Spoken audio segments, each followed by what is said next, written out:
Hello, Namaskar. This is Firstpost and you're watching Vantage with me, Palki Sharma.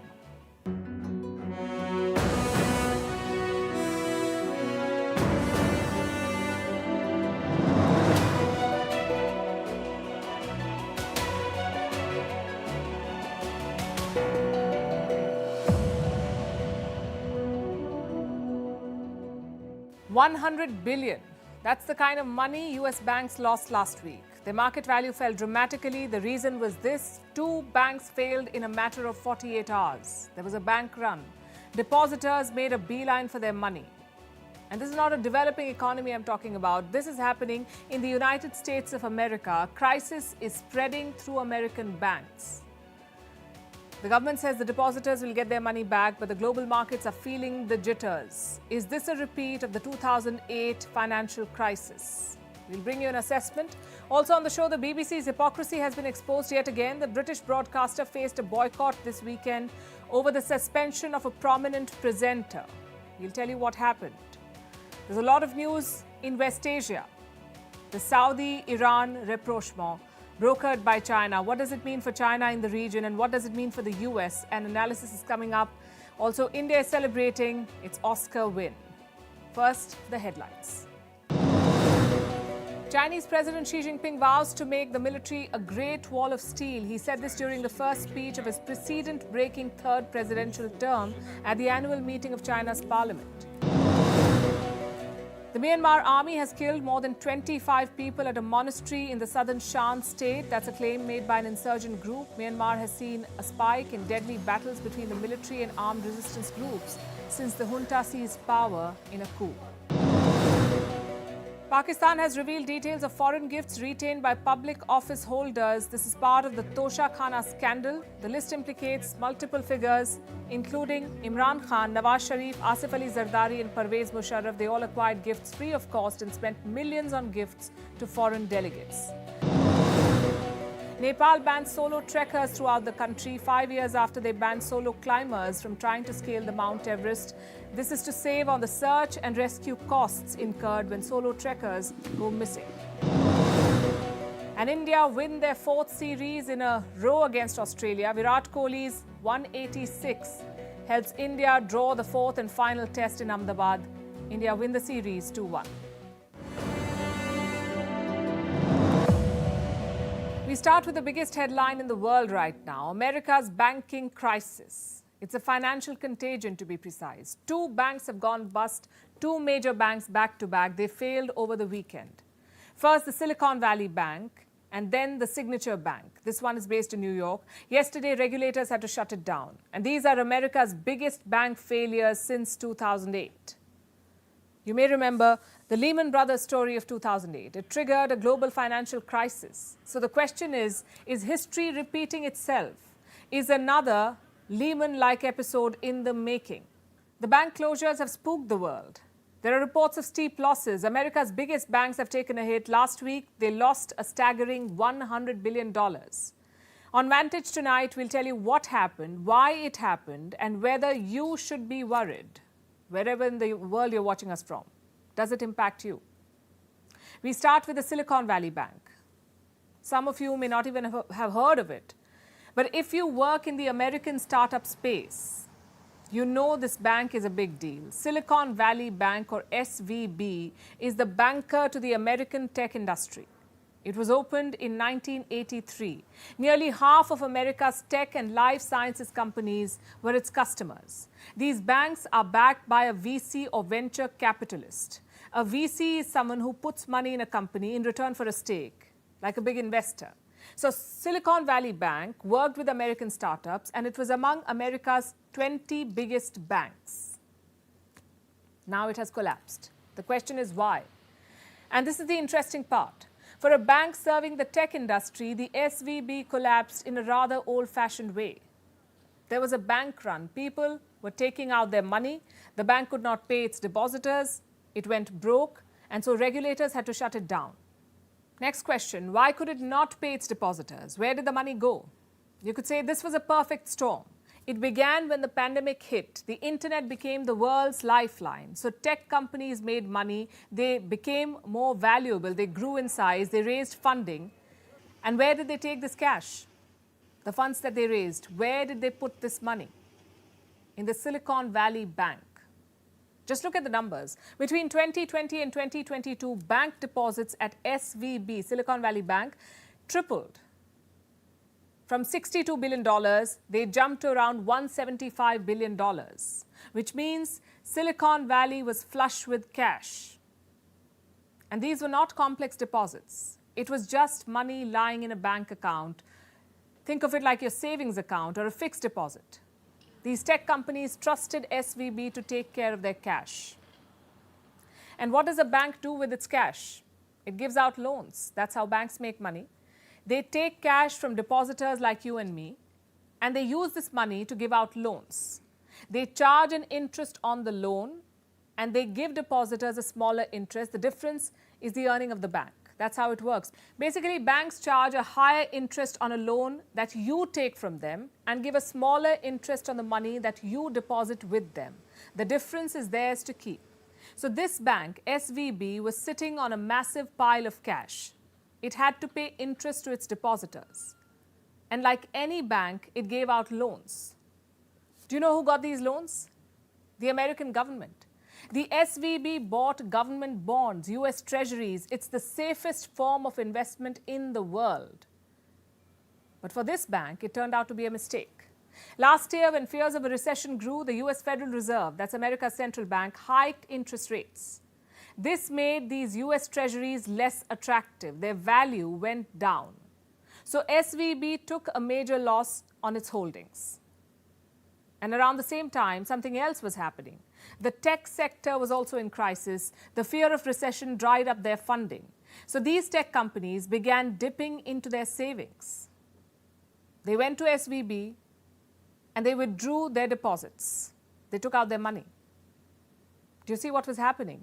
The Silicon Valley Bank was being squeezed. On one hand, its investments were in a loss. On the other, its customers wanted their money back. The bank needed cash, so it decided to dump some of its bonds. This caused a loss of $1.8 billion. Suddenly, everyone was nervous. Next thing you know, SVB customers began lining up outside the bank. They all wanted their money back. By then, it was too late. The bank was insolvent. It was out of money. The regulators had to step in. They had to shut down the bank. This is the second biggest bank failure in the history of the US. SVB's customers are in distress. We can't pay our vendors today. What happens when tens of thousands of companies can't pay their vendors anymore because they don't have cash in the bank? We're facing something much more than just my company potentially collapsing, but something economically very dramatic.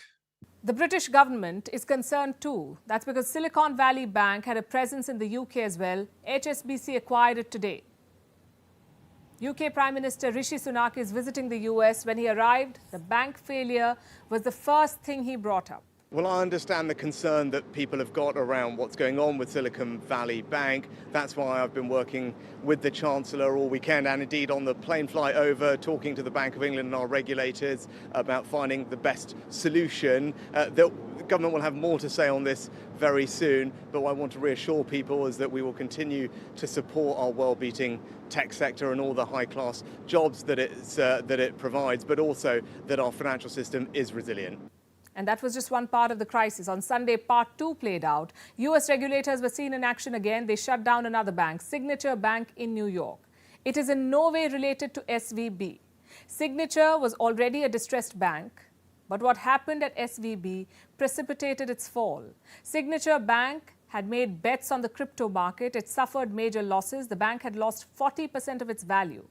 Its owners were looking for a buyer. They were trying to shore up their finances, but they failed. So the regulators had to step in again, and the headlines went from bad to worse. Signature is the third biggest bank failure in American history. What does the US government say? The US Treasury Secretary is concerned. You mentioned Silicon Valley Bank. There are recent developments that concern a few banks that I'm monitoring very carefully. And when banks experience financial losses, it is and should be a matter of concern. This is indeed a matter of concern. There is now a crisis of confidence. American banks have recorded major losses. Their stocks have nosedived. Last week, US banks lost $100 billion in value.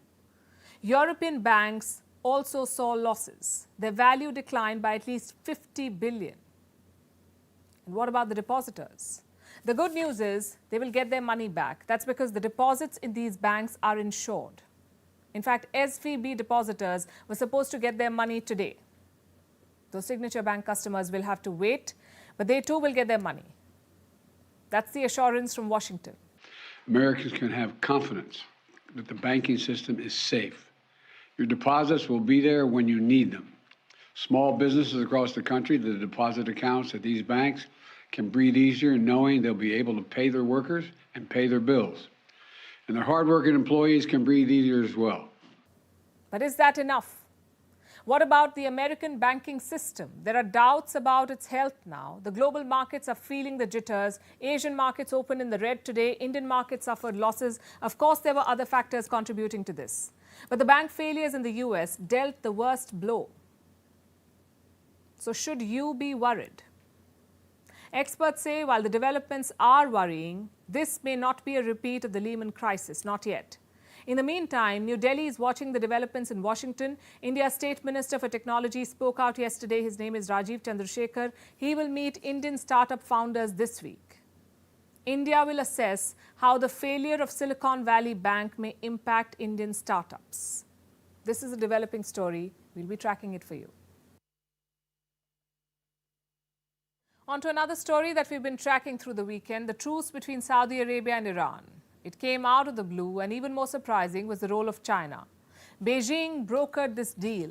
The implications are clear. China is stepping up its game in West Asia, and it's shrinking America's sphere of influence. Can you call this a global realignment? Let's discuss.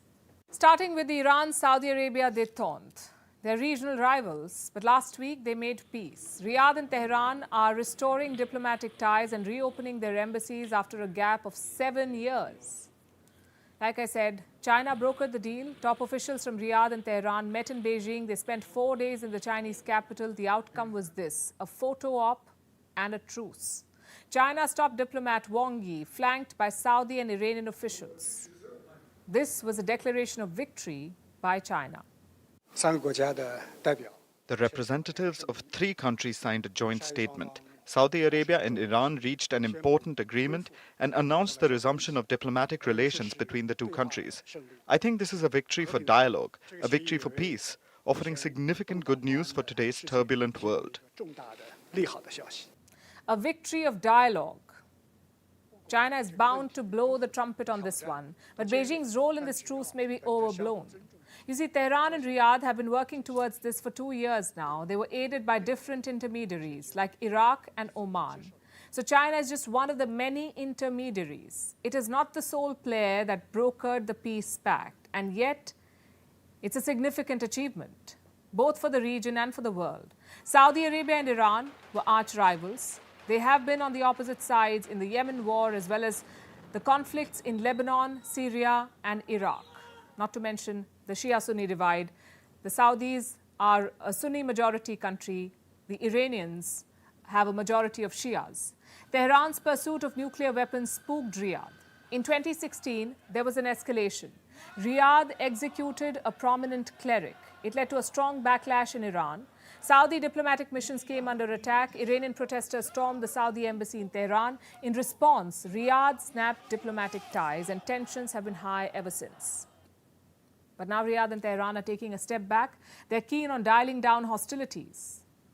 Do you know what this means for the US? A loss of face.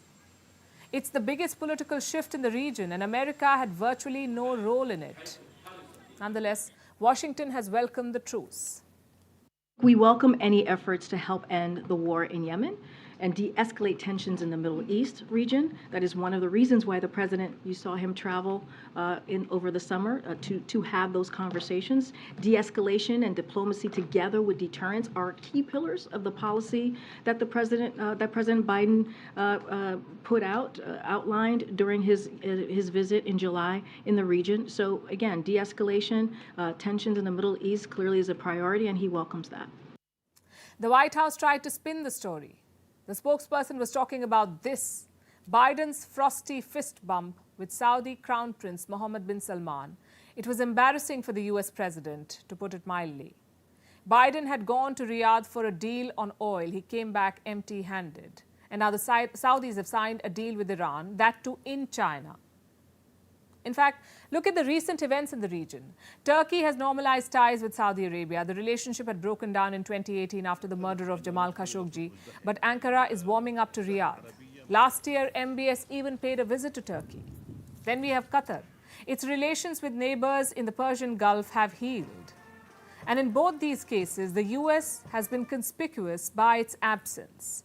In fact, American diplomats have been snubbed, and the message from West Asia is quite clear. West Asian powers are taking control over their politics. They're trying to bury the hatchet and resolve old conflicts.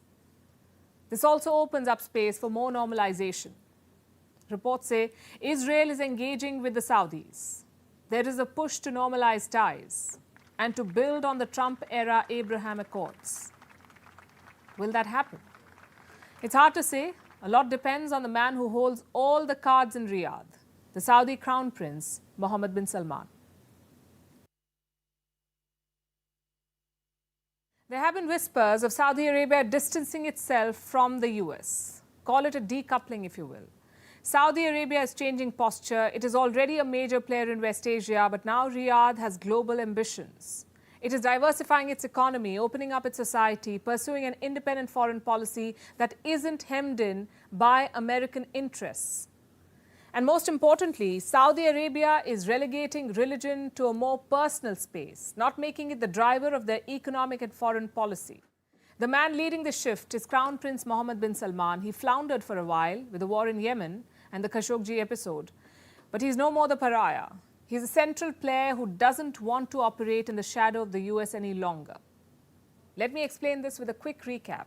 Saudi Arabia and the US have been allies for as long as one can remember. It was a symbolic relationship. The Saudis gave the Americans oil and the Americans repaid with military protection. No lectures on democracy or religious freedom. Those America kept for the rest of the world. So Washington got a steady supply of oil and Riyadh built its petrodollar regime. The Saudis did not question America's military operations. But in 2018, this arrangement suffered a big jolt. A Saudi-American commentator, Jamal Khashoggi, was murdered, allegedly by the Saudi regime. The US took this up publicly and promised to turn Riyadh into a pariah. Saudi Arabia did not like America's tone. Listen in to what its minister said last year. The idea that one can impose values on other countries, His Royal Highness made clear, does not work. It has not worked when the US tried to impose values on Afghanistan and Iraq. In fact, it backfired. It does not work when people try to impose values by force on other countries. Don't impose your values on us, said Saudi Arabia to the US. The US also refused to support their war in Yemen, the Saudi war in Yemen. The rift widened. Saudi Arabia found other willing partners like Russia and China. Russia is a big oil producer. It is part of the oil cartel called OPEC+. Last year, when America wanted the Saudis to dump Russia, they refused. Biden even traveled to the country he not very long ago called a pariah. But the Saudis did not budge. Meanwhile, China emerged as a big investor, also one that doesn't talk about democracy or human rights. Suits everyone. The Saudis conveniently shut their eyes to the plight of Muslims in China. Power politics, you see, is a game of convenience. So gradually, the US was edged out as the Russians and Chinese entered deeper into the fray. This is the decoupling with America. It's work in progress. And like we said, Saudi Arabia wants to be a global power. Its de facto ruler, the Crown Prince, has a vision. It's called Vision 2030. A plan to diversify the Saudi economy, make it less reliant on oil, more modern, more open. This week, the Saudis took the latest step to realize this vision. They've launched a new global airline. It's called Riyadh Air. It's meant to compete with the likes of Etihad, Emirates, and Qatar Airways. Crown Prince MBS has big plans. He wants to turn Saudi Arabia's strategic location into an asset. The kingdom is located between Asia, Africa, and Europe. It's a market with a lot of potential. Riyadh Air will serve more than 100 destinations around the world by 2030. That's the promise. Riyadh Air is expected to add $20 billion to Saudi Arabia's non-oil GDP. It will create 200,000 odd jobs, direct and indirect. They've hired aviation industry veteran Tony Douglas to execute the plan. He was previously the head of Etihad Airways. The idea is to get him to replicate the success of Etihad. But here's the irony. Do you know who's funding these big-ticket projects to move the economy away from oil? Saudi Arabia's oil giant Aramco. And it can splurge because Aramco has posted a record profit, a whopping $161 billion, a rise of more than 46% compared to 2021. So Saudi Arabia's mantra is clear. It won't abandon oil, but it won't rely just on oil to fill its coffers. And the plan makes sense. The biggest challenge for the rulers, though, will be the social transition. From a hardline Islamic nation that only sells oil to a kingdom that hosts music concerts and allows women to drive, Saudi Arabia is being liberalized. The dominance of religion is eroding. The latest proof is the list of Ramadan restrictions. Like I said, it won't be an easy transition, but it's a transition that must be made for a young country that has the financial resources and the regional clout to make a difference. Saudi Arabia is just getting started. And now let's talk about the BBC, the national broadcaster of the United Kingdom. It seems to be making more news than reporting it. You know, like gonzo journalism, BBC style. In case you're wondering what is gonzo journalism, it's when a reporter is no longer an observer, but an active participant in a story. The BBC has aced it. Here's the latest controversy with an unlikely protagonist, former English footballer and sports broadcaster Gary Lineker. The BBC's highest paid presenter, the host of a highly popular football show called Match of the Day. The controversy started, like most things nowadays, with a tweet. Lineker slammed a tweet by the UK government. It had a video message by Home Secretary Suella Braverman. Enough is enough. We must stop the boats. She was justifying the government's controversial migration policy. They're calling it Stop the Boats. Basically, it's a policy aimed at stopping illegal immigrants, deporting them to their home country or a third country like Rwanda. The policy is quite controversial. The Home Secretary was justifying it, and Lineker's response was typically British. Let me tell you what he said. I'm quoting, "Good heavens, this is beyond awful." He then went on to compare it to the rhetoric of Nazi-era Germany. Now, here's something I must tell you. Lineker's criticism is not unique. A lot of people in and outside of Britain have slammed this bill. The United Nations, for instance, said this bill will make Britain an outlaw. And Lineker slammed it too. He did this on his own Twitter page, not the page of the BBC sports show that he hosts. So this tweet basically was in no way connected to the BBC, nor did it involve them. But the preachers of impartiality just couldn't stay out of it. The BBC forced Lineker to, quote-unquote, step back from his duties as a presenter. Why? Because he apparently breached the BBC's guidelines on impartiality. Yes, the word they love to use, a little too conveniently, we say. This time it backfired. Lineker was taken off air. The BBC, which has long been criticized for serving the government's agenda, said that he'll be put back on the show, but only after, and I'm quoting, only after an agreed and clear position on his use of social media. What followed was a storm. The staff backed Lineker. Many other presenters and commentators refused to show up for work. On Sunday, the BBC's radio and TV coverage was badly hit. They were forced to scrap a large part of their weekend soccer programming. And this is right in the middle of the Premier League. Talk about a self-goal. The leadership is under pressure. There's severe public backlash, but the BBC's Director General, Tim Davie, has refused to resign. It was his decision to take Lineker off air. Now, the row has reached 10 Downing Street.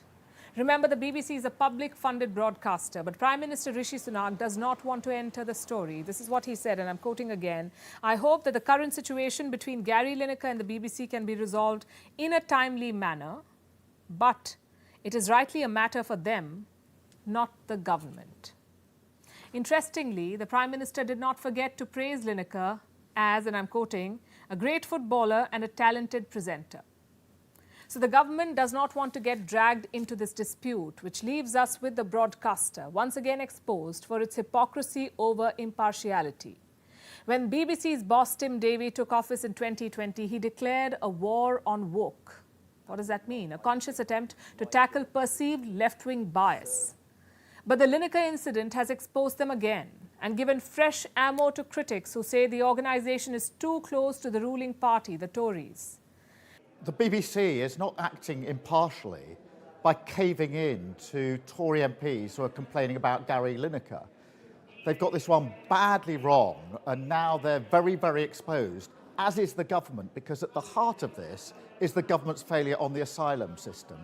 Now, a sports presenter has been taken to task for his political views. You may remember that BBC offices in India were recently raided. This was over tax irregularities, but they painted it as an attempt to gag free speech. The same Tim Davie, the BBC boss, wrote an email to his staff then. He said, and I'm quoting, "Nothing is more important than our ability to report without fear or favour." Well, what happened now? Why can't Gary Lineker speak without fear against the UK government? Or does the rule only apply to former British colonies? Meanwhile, the chairperson of the BBC, Richard Sharp, is currently facing 2 investigations. He's accused of doing favours to former Prime Minister Boris Johnson in exchange for his job as a BBC chair. This turn of events is brutal. The BBC loves to preach. It talks about impartiality, speaking truth to power. It runs biased documentaries based on allegations which have been dismissed by the Supreme Court of India. It's like the broadcaster is running its own kangaroo court. But when the story hits home, it is quick to silence critics. This controversy has put them on the back foot. An agreement has been reached with Lineker. We're told he'll resume his duties from this weekend, but the BBC's dented reputation has taken another hit. In Ukraine, the battle for Bakhmut is turning into a legendary tale. It's being called the toughest battle of our times. Apart from the barrage of gunfire and artillery shells, claims and counterclaims are also flying high. Ukraine says it has killed more than 1,000 Russian troops in recent weeks in Bakhmut alone. Russia says it killed hundreds of Ukrainian soldiers in a single day. So both sides claim to have taken heavy casualties. Where does that leave the scope for peace? An opportunity may arise later this year. Vladimir Putin may fly to India for the G20 summit. Will that present a chance for truce or set the stage for further confrontation between Putin and Western leaders? Our next report has more. The small industrial town of Bakhmut in Donetsk is known around the world. Russia is pushing hard to capture this town. Ukraine says the fall of Bakhmut would pave an open road for Russian forces across the Donbas region. Here's how things stand in Bakhmut. Ukraine controls western Bakhmut. Russia controls the eastern flank of the town. And there is fierce fighting for the center of Bakhmut. Ukraine's President Volodymyr Zelensky has made a big claim. In less than a week, starting from March 6th, we managed to kill more than 1,100 enemy soldiers in the Bakhmut sector alone, which is Russia's irreversible loss, the loss right there near Bakhmut. Furthermore, at least 1,500 more enemy sanitary losses, those whose wounds are incompatible with continuing the fight. Plus, dozens of units of enemy equipment were destroyed. Plus, more than 10 Russian ammunition depots were burned down. 1,000 Russian troops killed in less than a week. A powerful number from Zelensky, which has not yet been verified. Russia has its own numbers. The Russian Defense Ministry said its troops had killed more than 220 Ukrainian soldiers in just about 24 hours. Here's what it said in the statement. In the Donetsk direction, more than 220 Ukrainian servicemen, an infantry fighting vehicle, 3 armoured fighting vehicles, 7 vehicles, as well as a D-30 howitzer were destroyed during the day. Russia has fielded the Wagner group to lead the assault on Bakhmut. Its head, Yevgeny Prigozhin, says the situation in Bakhmut is very difficult and that the enemy is fighting for every meter. Russia is closing in on the center of Bakhmut. Prigozhin says the closer his troops get to the center, the tougher the battle gets. Russia wants to capture Bakhmut using whatever means necessary. Ukraine is at a natural disadvantage. It has to keep defending Bakhmut for as long as it takes. Meanwhile, Russian President Vladimir Putin may come face-to-face with Western leaders later this year. India will be hosting the G20 summit in September. Leaders from the 20 wealthiest nations of the world will fly to India. Russian President Vladimir Putin may be one of them. Reports say the Kremlin is working to clear Putin's schedule for September. Kremlin spokesperson Dmitry Peskov was asked whether Putin would attend the G20 summit. He said, and I quote, "It can't be ruled out. Russia continues to participate fully in the G20 framework. It intends to continue to do that, but no decision has been made yet." Putin's attendance could prove to be a double-edged sword. It could very well be an opportunity for peace to be given a chance. India's role will be critical here. It is the president of the G20, and it shares a close relationship with Russia. Conversely, the summit could also witness some high-voltage confrontation. This will be the first time Putin will come face-to-face with President Biden after the Ukraine war broke out. European leaders will be present too. Putin gave a miss to the summit in Indonesia last year. But India's presidency has made the atmosphere a tad bit more conducive for Russia. A lot could change between now and September, but the thought of coming face-to-face with Putin might make many in the West uncomfortable. Let's talk about Pakistan now. It is fighting a war too, a war against the Pakistani Taliban, and Rawalpindi is losing this battle. It is struggling to contain the Tehreek-e-Taliban Pakistan, or the TTP, the Pakistani Taliban. These terrorists are making advances thanks to the US. Let me explain. You may remember America's hasty exit from Afghanistan. They left behind military equipment worth billions. These were weapons in possession of the civilian government. When it collapsed, they fell into the hands of the Taliban, and now those same weapons have reached the Pakistani Taliban. The TTP is using these American weapons against Pakistan's military forces. Pakistani soldiers are struggling to counter them. What kind of weapons do these terrorists have?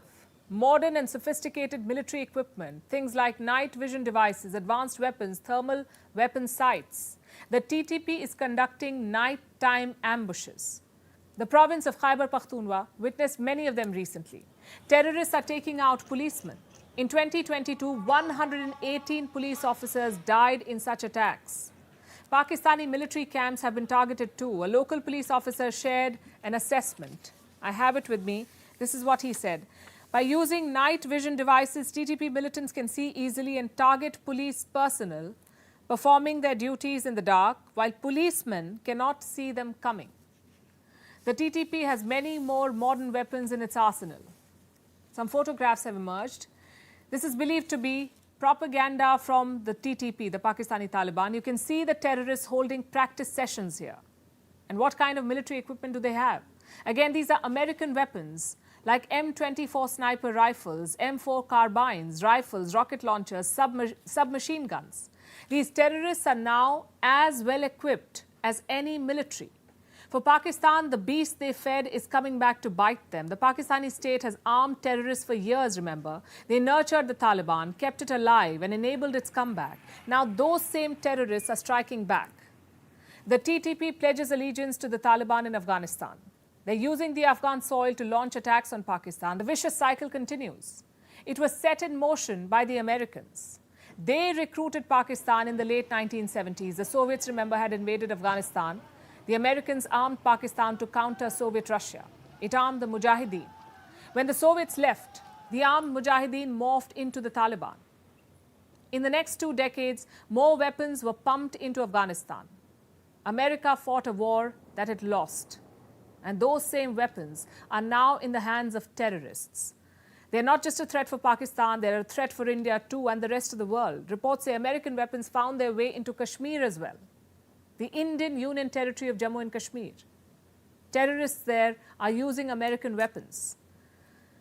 So American weapons are fueling more conflicts. And it's not like the US has not suffered the consequences, but it continues to sell more weapons. A new report has come out, in fact. It says America was a top arms seller in 2022, and it has strengthened its position. Let's in fact look at the global arms exports. Earlier, America's share in this market was 33%. Now it has grown to 40%. It's an increase of 7%. As expected, the surge is due to the war in Ukraine. It is driving up weapons sales, especially in Europe. Europe's imports of major arms have shot up by 47%. So the US is the clear beneficiary. Russia, meanwhile, is losing out. Russia's share has fallen from 22% to 16%, again due to the war in Ukraine. And these numbers will rise in the foreseeable future. After Afghanistan, the American war machine needed a new conflict. It has found one in Ukraine. And now let's look at what's going on in the Korean Peninsula. Tensions between North and South Korea are skyrocketing. The North says it fired strategic cruise missiles from a submarine on Sunday. Strategic means the missiles are capable of carrying a nuclear warhead. The launch came just before South Korea and the US began their biggest joint drills in 5 years. The drills started today and will last for 11 days. These drills are basically a show of force. They're a warning to Pyongyang to stop its arms rush. And the drills also help reassure South Koreans that Uncle Sam has their back. But how effective are they? Are the North Koreans going to toe the line? It seems quite unlikely. North Korean state media released images of the submarine cruise missile launch today. 5 photos purportedly show nuclear-capable missiles being launched from a submarine. If true, this will be the first known instance of Pyongyang launching cruise missiles from sea. It would also be the first time North Korea launched multiple missiles from a submarine. North Korean media claimed the missiles could strike targets 1,500 kilometers away, which means American bases in Japan are within attack range. Of course, most North Korean claims are to be taken with a pinch of salt. That's what South Korea's military spokesperson said after the launches. Yesterday, our military detected an unspecified missile, which was launched from a submarine in the waters of North Korea's Simpo yesterday morning. South Korean and US intelligence agencies are working to analyze the specifics. What North Korea claimed and the fact that we analyzed are different.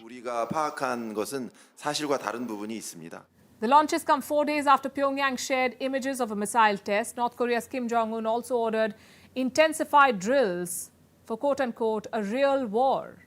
Clearly, the US-South Korea drills aren't cowing the North down. Reports say it's having the opposite impact, in fact. North Korea has been using drills as an excuse to escalate its own tests. State media agency KCNA released a video on Sunday. It showed Kim Jong-un meeting the top military brass. The media reported that, and I'm quoting, important practical deterrence measures were discussed here. Let me in fact quote further. The US imperialists and South Korean puppet forces are getting ever more undisguised in their anti-democratic People's Republic of Korea military maneuvers. The North is using the drills as an excuse to ramp up arms tests. This comes at a time when millions in the Hermit Kingdom are starving. Nothing like a foreign enemy to unite a troubled population, after all. And if that's the case, why are the US and South Korea adding fuel to the fire? After all, drills were cancelled or scaled down during the last few years. This was when talks were on to de-escalate tensions. But all of that has changed last year. Pyongyang conducted a record number of missile tests in 2022. And they continue this year as well. Experts say this is for leverage during negotiations. The North wants to be declared an official nuclear power. It wants sanctions to stop. Sanctions have crippled its economy and left its population starving. The missiles are a way for North Korea to negotiate from a position of strength. But this strategy is not working, not yet. It has spooked the South. Polls say 70% of South Koreans support developing nuclear weapons of their own. The mayor of Seoul says denuclearization sentiments are changing. 북한이 전술 핵무기 소형 경량화에 성공을 해서 Now that North Korea has nearly succeeded in miniaturizing and making lighter tactical nuclear weapons and secured at least dozens of warheads, we've come to a point where it's difficult to convince people of the rationale that we should refrain from developing nuclear weapons and stick to the course of denuclearization. 이제 더 이상 국민들을 설득하기가 힘든 시점이 왔습니다. So could South Korea once again host nuclear weapons? Remember, the US stationed nukes in South Korea till 1991. President Yoon Suk-yeol had said in 2021 that he would ask the US to redeploy them. Nuclear weapons in South Korea. We're not sure if that will happen. But when tensions and hostility around the world are so high, another nuclear face-off is the last thing our planet needs. It was a historic day for India at the Oscars. RRR chartbuster Natu Natu, that had the entire world grooving to its beats, won the Best Original Song, and The Elephant Whisperer won the Best Documentary Shorts category. This is the first time India has won in either category. These surely are big wins. Indians are proud and elated, no doubt, and with good reason, when Deepika Padukone announced Natu Natu, calling it a banger on the Oscars stage. Many of us already knew this.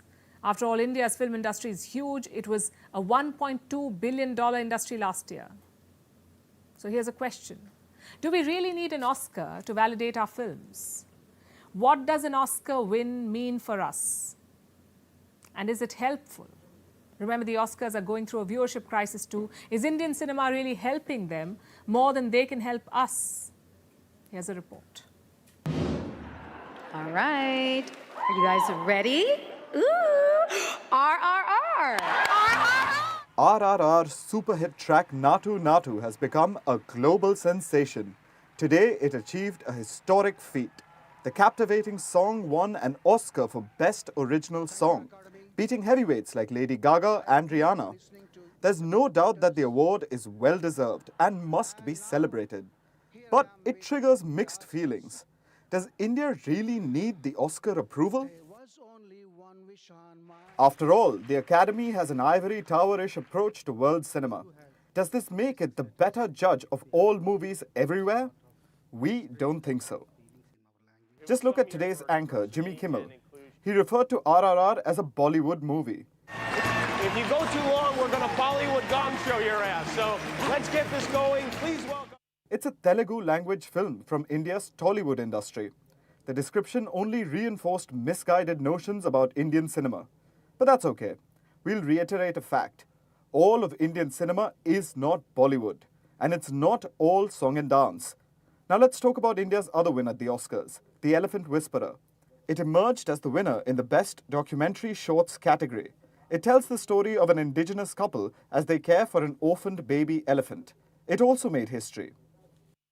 I stand here today to speak for the sacred bond between us and our natural world, for the respect of indigenous communities, and empathy towards other living beings we share our space with, and finally, for coexistence. But the 2022 Indian documentary feature, All That Breathes, did not win today. It has been critically hailed. It was nominated in the Best Documentary Feature Film category. And don't take us the wrong way. This is not a case of sour grapes, because 2 out of 3 strikes is pretty good. But does this not beg the question, does Hollywood like India in a certain way?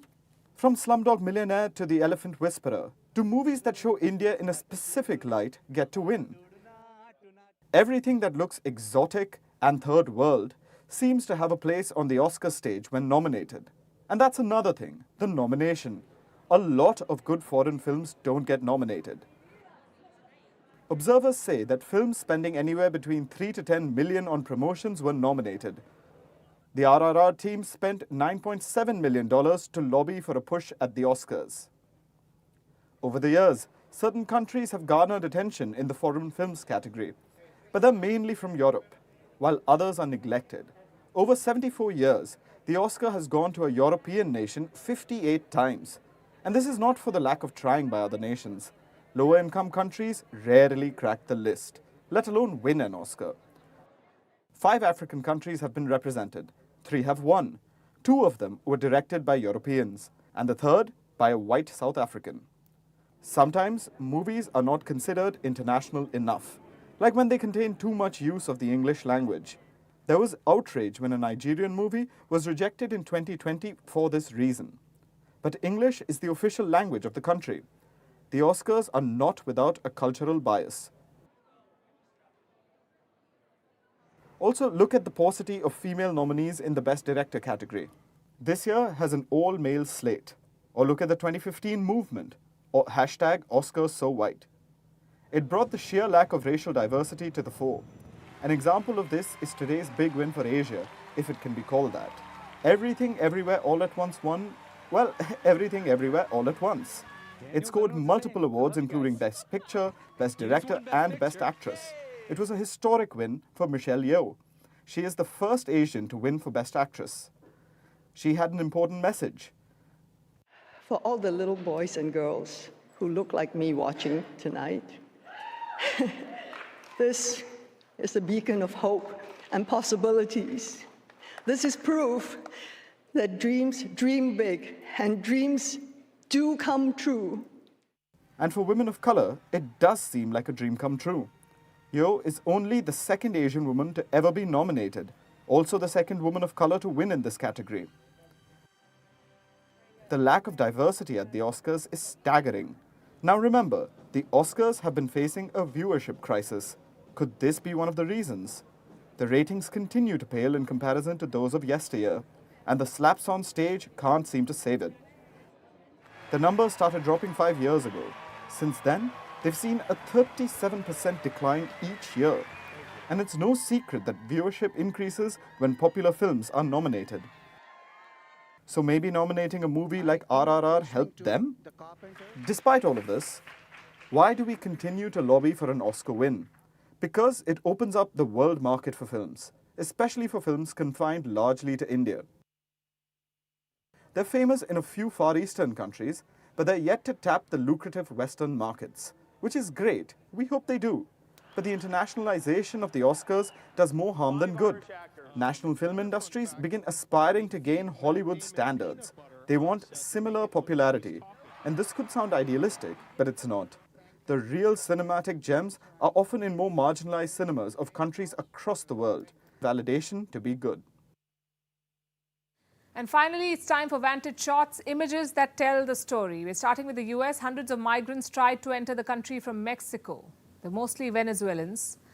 Men tried to make their way through barbed fences. Women were crying and pleading. Their attempts were futile, but it goes on to show the desperation and helplessness. In France, strikes against pension reform plans continue. A fuel depot was blocked, which caused disruptions. Australia is witnessing floods, and the wildlife is bearing the brunt. Rescue efforts are on. Unlike Australia, animals are happy in Thailand. It is their National Elephant Day, and elephants are feasting on bananas. We're leaving you with these images. Thanks for watching. See you tomorrow.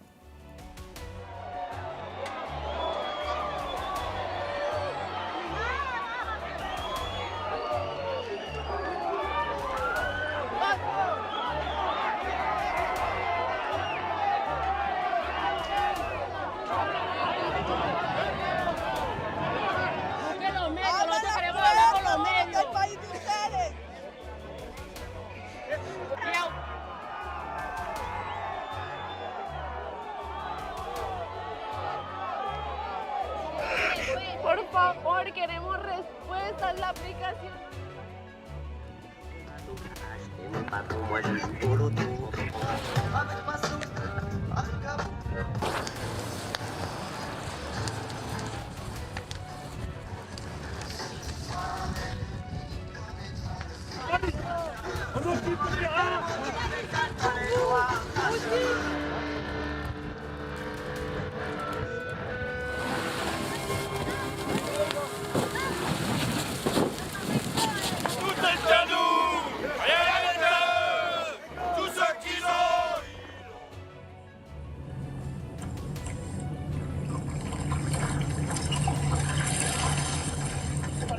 Hey, hey, hey.